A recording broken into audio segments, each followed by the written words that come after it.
guys, welcome back to my read-along channel. Today we are starting on page 25, chapter 2, called Cam's Home of the Dare Game. Tracy Beaker is back by Jaqueline Wilson. So, without further ado, before I start, as always, this is all Jaqueline Wilson's own work. I'm just reading it for entertainment and pleasure. So, let's get going. Cam's Home. Cam is fostering me. It was all my idea. When I was back in the children's home, I was pretty desperate to be fostered. Ugly desperate. They'd even tried advertising me in the papers.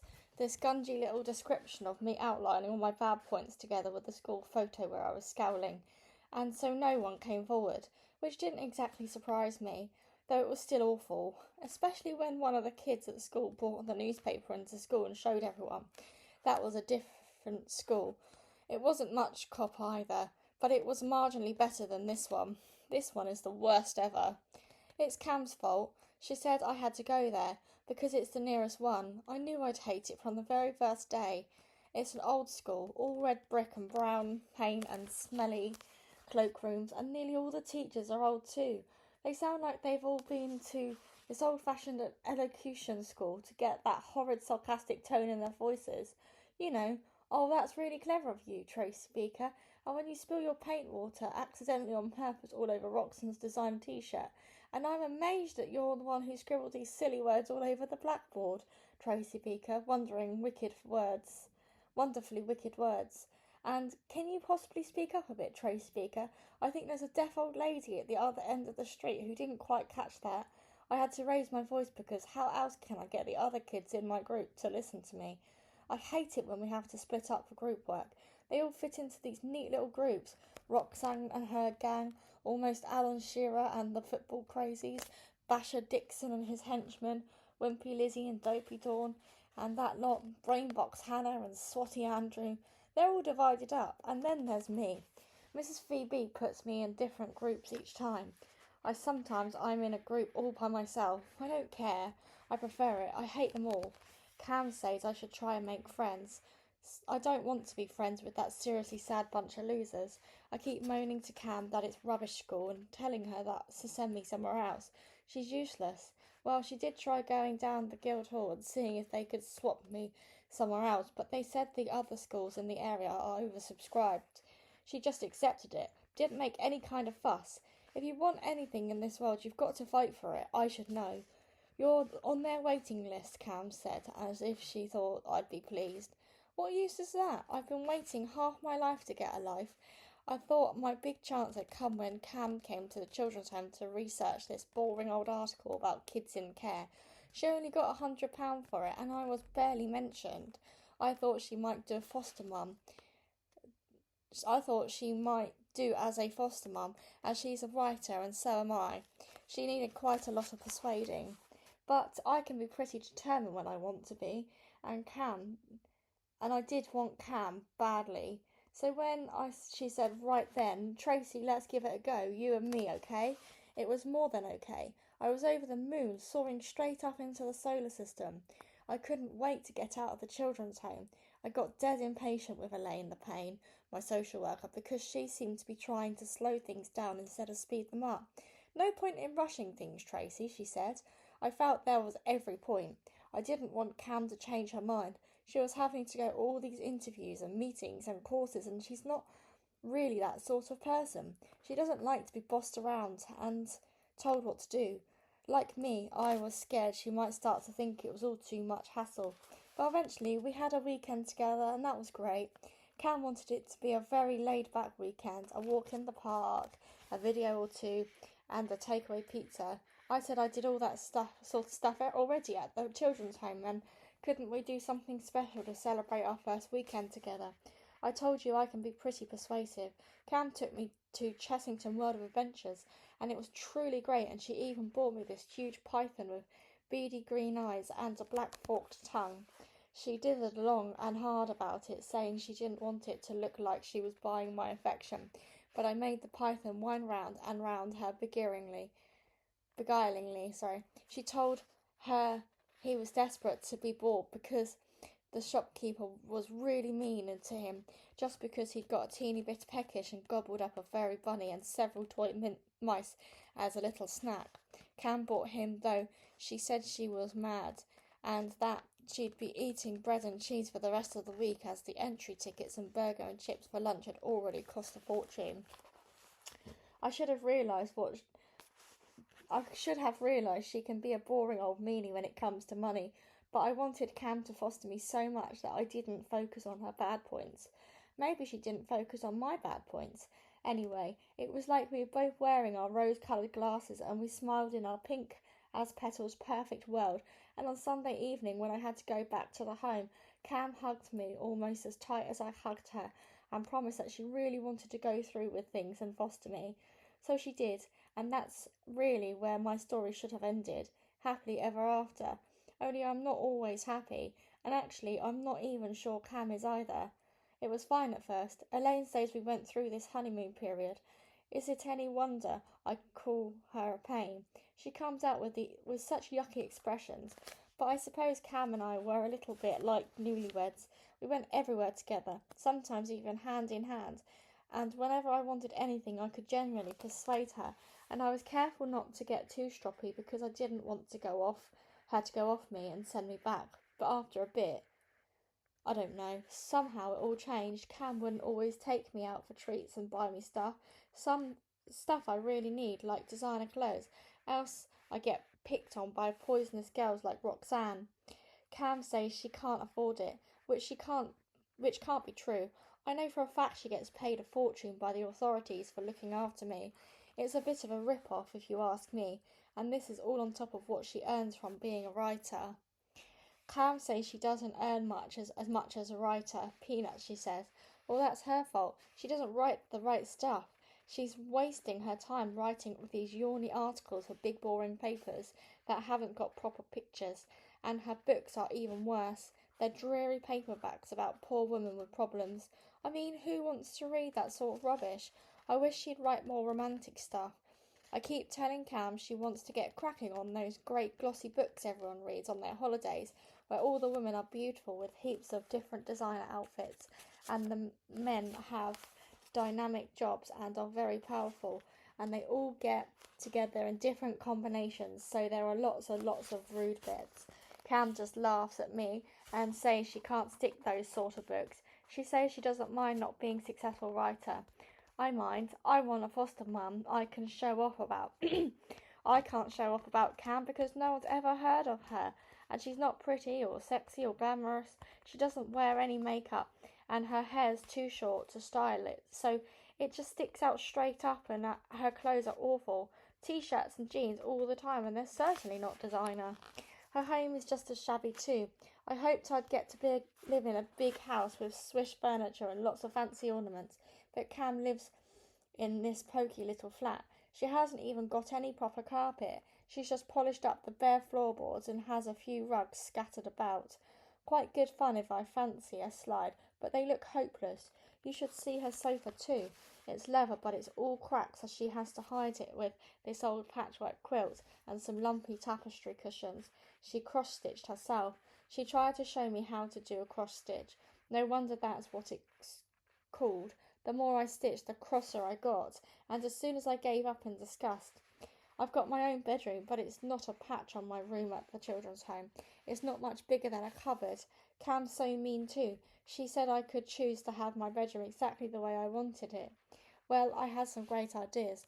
I wanted a king-size bed with a white satin duvet, and my own dressing table with lights all around the mirror like a film star, and a white carpet as soft and thick as a cat fur, and my own computer to write my stories on, and my own sound system, and a giant white television, and a video, and a trapeze hanging from the ceiling so I could practice circus tricks, and my own ensuite bathroom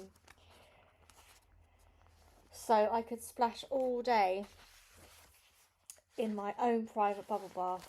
Cam acted like I was joking when she realised I wasn't joining in on the general laughter. She said, "Come on, Trace, how could all that stuff ever fit in the box room?" "Yeah, quite. Why should I be stuck in the box room? Am I a box? Why can't I have Cam's room? I mean, she's got hardly any stuff, just a lot of books and a little bed. She could easily fit in the box room." I did my best to persuade her. I wheedled and whined for all I was worth, but she didn't budge, so I ended up in this little rubbish room, and I'm supposed to think it a huge big deal because I was allowed to choose the colour paint and pick a new duvet cover and curtains. I chose black to match my mood. I didn't think Cam would take me seriously, but she gave in on that one. Black walls, black ceiling. She suggested luminous silver stars, which are kind of a good idea. I'm not too keen on the dark. I'm not scared. I'm not scared of anything, but I like to look up from my bed and see those stars glowing up above. Cam hunted around and found some black sheets with silver stars and made curtains to match. She's pretty useless at sewing, and the hems go up and down a bit, but I suppose she was trying her best. She calls my black room the Bat Cave. She bought me several little black velvet toy bats to hang from the ceiling. They're quite cute, really, and my python lays on the floor by the door and acts like a draft excluder and attacks anyone who dares to try and barge in on us. Like Jane and Liz, I can't stand Jane and Liz. They are Cam's friends. They keep coming over and sticking their noses in. I thought they were okay at first. Jane is big. You should see the size of her bum. And Liz is a little and bouncy. Jane took me swimming once. She's not a pretty sight in her swimming costume, and it was quite good fun, actually. There was a shoot into the water and wave machine, and Jane let me ride on her shoulders and didn't get huffy when I pretended she was a whale. She even spouted water for me, but then she came over one day when Cam and I were having this little dispute, or kind of mega argument, when I was letting rip, yelling all sorts of stuff. And later, when I was sulking in my back cave, I heard Jane telling Cam that she was daft to put up with all my nonsense, and she knew I had a hard time, but that didn't give me a license to be such a royal pain in the bottom. A pain wouldn't have had a chance attacking her bottom. I still thought Liz was okay. I was worried at first because she's a teacher, but she's not a bit like Mrs. VB. She knows all these really rude jokes and she can be a great laugh. She's got her own rollerblades and she let me borrow them, which was great. I was great too. I simply whizzed around and I didn't fall over once and looked seriously cool. But then when I started getting on it to Cam that it was time she bought me my own rollerblades, seeing I was super skilled, Liz got a bit edgy and told me that Cam wasn't made of money. I wish. Then Liz started this boring old lecture about caring not being the same as spending money, and it was almost as if she morphed into Mrs. Vomit Bagley before my very eyes. I still thought Liz was kind of cool though, but then one evening she came round late when I was in bed in the back cave, and I think maybe Cam was crying in the living room because we'd had some sort of boring old set to about something. I forgot what. Well, I don't forget. I happened to have borrowed a tenner out of her purse. I didn't steal it, and anyway, she's my foster mum now. She should fork out for me, and she's so mean she doesn't give me enough pocket money, and it was only a measly £10 note. I could have nicked a 20. And why did she leave her purse lying around if she gets so fussed about cash going missing? She's not a part of the real world, old Cam.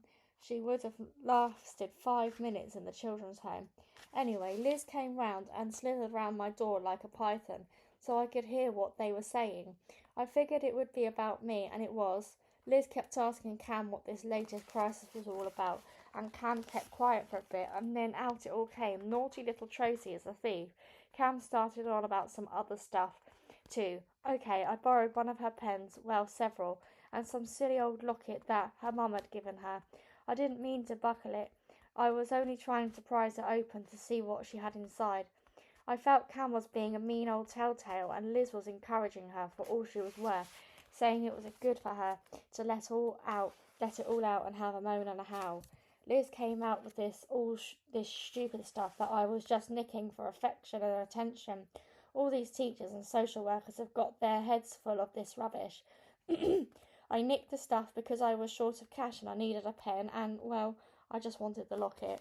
I thought I could maybe put a picture of my mum in it, my real mum. I've got a photo and she's looking dead glamorous, a true movie star, smiling and smiling. Guess what she's smiling at? This little baby in her arms, tugging her gorgeous long blonde hair. It's me. I wish Cam had long hair. I wish she looked glamorous. I wish she had something special like a I wish she was something special like a film star. I wish she smiled more. She just slumps round all draggy and depressed over me. She had a good cry to Liz and said she was useless and that it wasn't working out the way she had hoped. I knew it. I knew she wouldn't want me. Well, see if I care. Liz said Liz said this was just a stage and that I was acting out and testing my limits. She's testing my limits, I tell you, said Cam. You mustn't let her get to you, said Liz. Lighten up a bit, Cam. Don't let your life revolve around Tracy all the time. You don't ever go out anymore. You've even given up your classes. Yes, well, I can't leave Tracy in the evening. I did bring up the idea of a babysitter, but she was insulted. What about your morning swimming then? You were getting really fit. Why don't you take Tracy too before school? Jane says she loved it at the baths. Just isn't time. We have enough hassle getting her ready for school at 9. And oh God, that's another thing. She isn't settling and the head keeps ringing me up and I don't know what to do about it. How about telling Tracy how you feel? Tracy's not bothered about the way I feel. It's the way she feels that matters, and she's not feeling too great either at the moment, so she takes it out on me. Try standing up to her for once. Put her in her place, says horrible old Liz. That's just it, Tracy. That's why she's so difficult. She doesn't know her place because she hasn't ever had one. A place of her own, says Cam.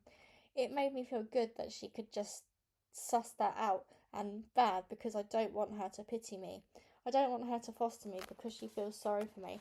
I want her to foster me because she's dead lonely and gives her life a purpose and she's crazy about me. She says she cares about me, but she doesn't love me and like a real mum. She doesn't want to buy me treats every single day and give me loads of money and keep me home from school because it's so horrible. I'm not ever going back. I can bunk off every day, easy peasy. I timed it to perfection, arriving at Cam's dead on time. She was sitting on her squashy old sofa writing her sad old story in her notebook. I made her jump when I came barging in, but she smiled. I suddenly felt weird, like I'd been missing her or something, so I ran over to her and bounced down beside her. Hey Trace, watch the sofa, she said, struggling back into the upright position. You'll break it. You'll break me. Half the springs are broken already. Look, I never pretended this house was beautiful. Hovel hideous, more like, I said, getting up and roaming around the shabby furniture, giving it a kick. Don't do that, Tracy, Cam said sharply. Aha, it was standing up to Tracy time. Well, I can stand up to her and walk all over her too. Cam saw me squaring up and wilted. Don't start, Tracy. I've had a hard day. You know that article I wrote? Rejected. So I'm dejected. And I'm stuck halfway through chapter 4 of my novel and you want to write something that will sell. Something action-packed. I pretended to karate chop her. I didn't touch her, but I've made her blink. Lively. I jumped up and down and in front of her. And sexy. I waggled my hips and batted my eyelashes. Yeah, said Cam. I'm not going to make my fortune as a writer. You wait and see, I said. I'm going to make my fortune as a writer. You wait and see, I said. I looked at the little bits Cam had scribbled in her notebook. I can write heaps more than that. I wrote pages and pages and pages today, practically a whole book. Was that for English? No, it was... caution required. It was just something private I'm writing at playtime and in lunch hour. Can I have a look? No, I don't want her to see this purple notebook. I keep it hidden in my school bag. Otherwise she might wonder when I bought it and where I got the cash. She might start going through her purse again, and we don't want another one of those rows. Okay, it's private, right.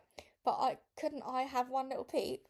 You're getting as bad as old Vomit Bagley. She made us do this exercise and autobiography, the nosy old bag, all this stuff about my family. Cam stiffened and forgot about my private writing. As I intended, she says to me that I should write about my foster mum. And did you? No, I wrote about my mum, and how she's an actress in Hollywood and so busy she can't come and see me, you know. Yeah, I know. Only old Vomit Bag didn't believe me. She made fun of me. That's horrible. You believe me, don't you, Cam? About my mum? I watched her very carefully. Well, I know just how much your mum means to you, Tracy. Ha, you think it's all rubbish, don't you? A story I made up. No, not if you think it's true. Well, it's not true. I suddenly shouted it. None of it's true. I made it all up. It's dead babyish and pathetic. She's not an actress at all. She just can't be bothered to get in touch. You don't know that, Tracy. Cam tried to put her arm around me, but I jerked free. I do know. I haven't seen her in years. I used to wait and wait and wait for her in the children's home. I must have been mad. She isn't ever going to come and get me. If someone said, do you remember anyone called Tracy Beaker, she'd probably look vague and go, hang on, Tracy, sounds familiar. Who is she exactly? Fat loss, she cares. Well, I don't care either. I don't want her for my mum. I didn't know I was going to say all that. Cam was staring at me. I stared back at her. My throat felt dry and my eyes prickled. I very nearly started crying. Of course, I don't ever cry. Cam was looking at me. My eyes blurred so that she felt all fuzzy. I took a step forward, holding out my hands like I was feeling my way through fog. Then the phone rang. We both jumped. I blinked. Cam said to leave it, but I can't stand leaving a phone ringing, so I answered it. It was Elaine the Pain. She didn't want to talk to me. She wanted to speak to Cam. Typical. She's my social worker. And it was about me. But she had to tell Cam first, and then she told me. You'll never ever guess. It's my mum. She's been in touch. She wants to see me. And that is where we are going to stop with chapter 2. That took me quite a while to read that one. So the next chapter is called Elaine's Home. And this is on page 47. So until the next time, guys, thank you so much for listening. We've just read from page 25 to page 47. Until the next time, guys, goodbye.